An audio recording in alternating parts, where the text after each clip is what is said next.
Yo, para abreviar, en relación a lo que es la lectura, no os voy a cantar los nombres de la candidatura, que la tenéis...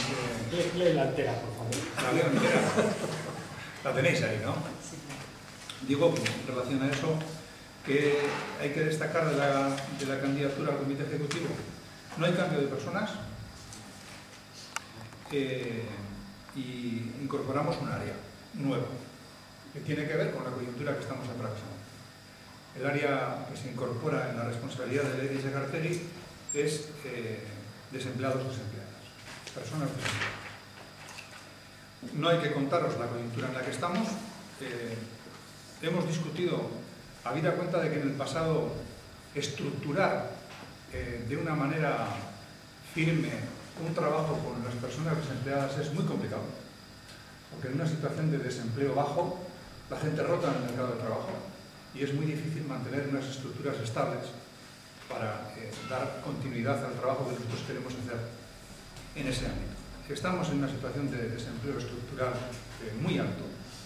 Desgraciadamente a la gente se le está condenando a un desempleo muy largo y nosotros en esta coyuntura pensamos que para los objetivos estrictos que tiene el sindicato en relación a la movilización social, el sindicato debe asumir el reto de intentar estructurar a la gente que desgraciadamente pierde el empleo para orientar el trabajo organizado que tenemos que hacer en el campo de la movilización, ¿no?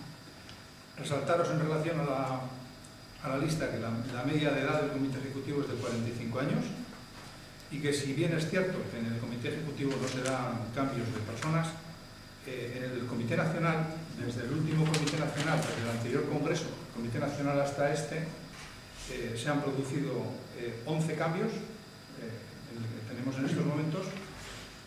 La media de edad del Comité Nacional se mantiene. La media de edad del Comité Ejecutivo evidentemente ha subido, somos las mismas personas y por ley de la naturaleza no somos más jóvenes. Exactamente.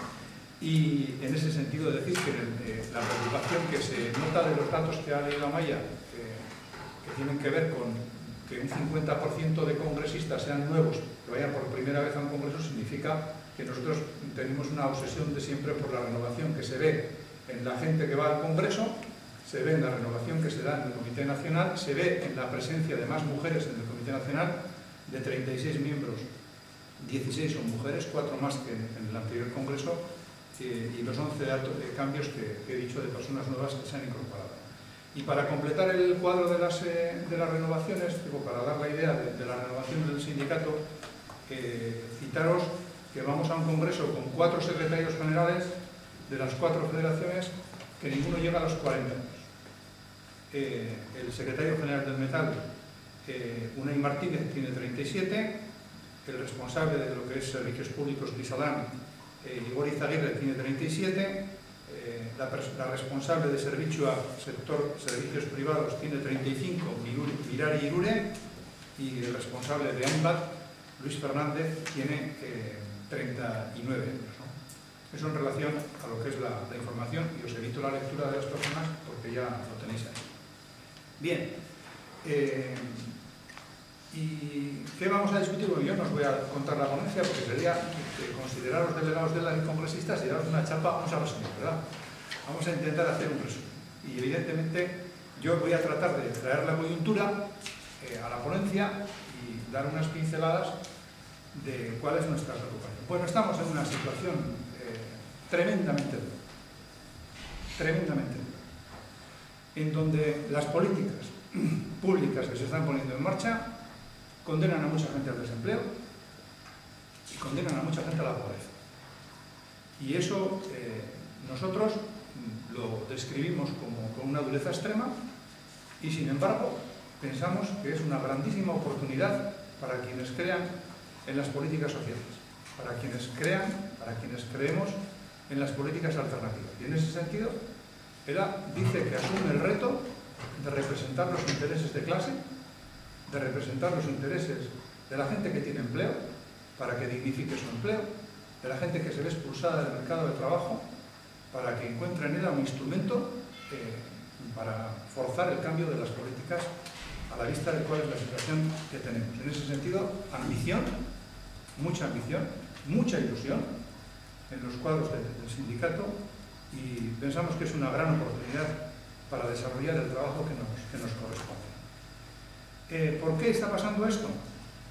Bueno, pues analizando la política, cómo está la política, qué dificultades tenemos para encontrar diferencias entre los partidos que tienen responsabilidades institucionales.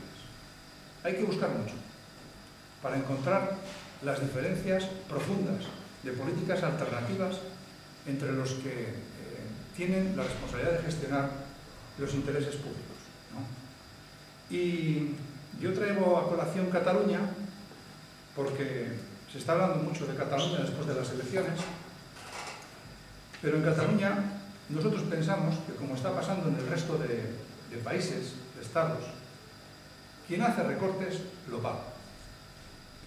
Lo paga electoralmente. Y esto nos resulta como la película esa del Día de la Marmota, donde uno se levanta a la mañana y ve que en el día sucede siempre lo mismo. A pesar de que saben que tiene coste electoral, porque lo saben que tiene coste electoral, las élites de los partidos que están gestionando esta situación se van unos y vienen otros, pero siguen haciendo lo mismo. Y nos anuncian que van a hacer más recortes, ¿no? Desde ese punto de vista, la lectura catalana, nosotros la traemos a Euskal Herria y decimos que los que han hecho recortes también aquí lo han pagado, no se les distingue, por mucho que se quieran colocar el disfraz de socialdemócrata cuando van a elecciones, la gente no se lo cree, no se lo cree, y evidentemente tienen un descalabro electoral. Y los que lo vayan a hacer, les va a pasar lo mismo. Porque lo que tienen que dar por descontado es que en nuestro país va a haber movilización social para intentar evitar esa situación. Que se dé por descontado que políticas que nos condenan al paro y al desempleo van a ser contestadas. Movilización, a verla, la va a haber. Y nosotros, evidentemente, la vamos a proponer. Visto cómo está la política y visto cómo está el capital, qué fuerza tiene, con qué soberbia, con qué cinismo se dirigen a quienes tenemos la voluntad de cambiar, de equilibrar la situación. En esta pasada semana nos han dicho que dejemos de preocuparnos por tener, no sé, cuota de incidencia en la política. Claro, eso te lo dice quien tiene todo. Ellos tienen todo, ellos tienen la seguridad de que se van unos, vienen otros, pero todos hacen lo que ellos quieren en relación a la patronal. Y la patronal, evidentemente, ha tomado decisiones, las toma consciente de que la política está defendiendo sus intereses en relación a lo que es el reparto de la riqueza y en relación a una parte importante del reparto de la riqueza, ¿cuál es? La negociación colectiva. Ha decidido que la competencia con el exterior se va a hacer bajando salarios, deteriorando las condiciones de trabajo. Y en ese sentido, repetir, porque lo venimos diciendo muchas veces, que nosotros asumimos eso como un reto que nos interpela en primera persona y que hay que organizar a la gente para intentar defenderse en relación a eso. Básicamente, ¿qué plantea él en la ponencia? En relación a esos retos, que tenemos un conflicto de clase y un conflicto nacional. Que en relación al conflicto de clase, nuestro compromiso se concreta en trabajar obsesivamente por organizar a la gente del mundo del trabajo, los que tienen y los que no tienen, para organizarles. Es una necesidad imprescindible del sindicato. En referenciar como una única alternativa del movimiento sindical la movilización sindical y social.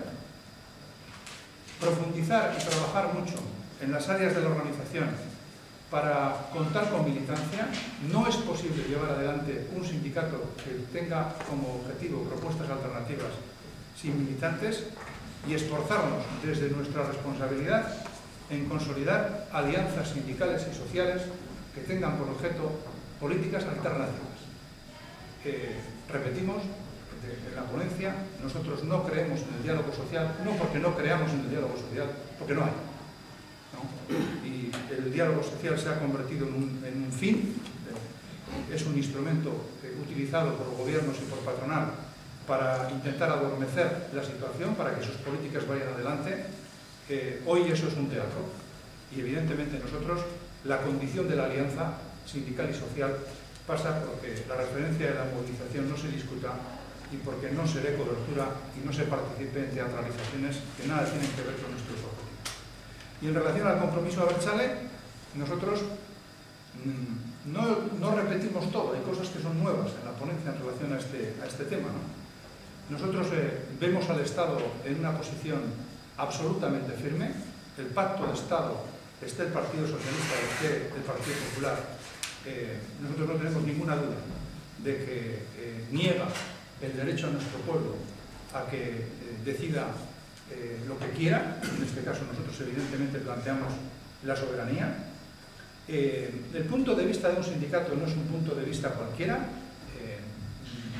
Las apuestas por las políticas neoliberales restan a la suma soberanista.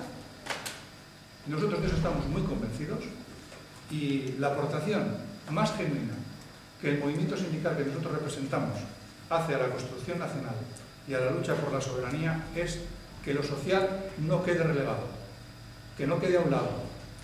Y desde ese punto de vista, nosotros en esta coyuntura, en la ponencia lo decimos con bastante claridad, vemos que hay una lucha por espacios electorales entre los partidos abertzales y decimos que eso es muy legítimo, pero que evidentemente es insuficiente para un Estado que está en franca involución, en todo, en lo social y también en lo político, y desde nuestro punto de vista no se puede volver a empezar. Experiencias tenemos de referencias para superar los techos que se nos han impuesto y la referencia no puede ser, desde nuestro punto de vista, volver a empezar.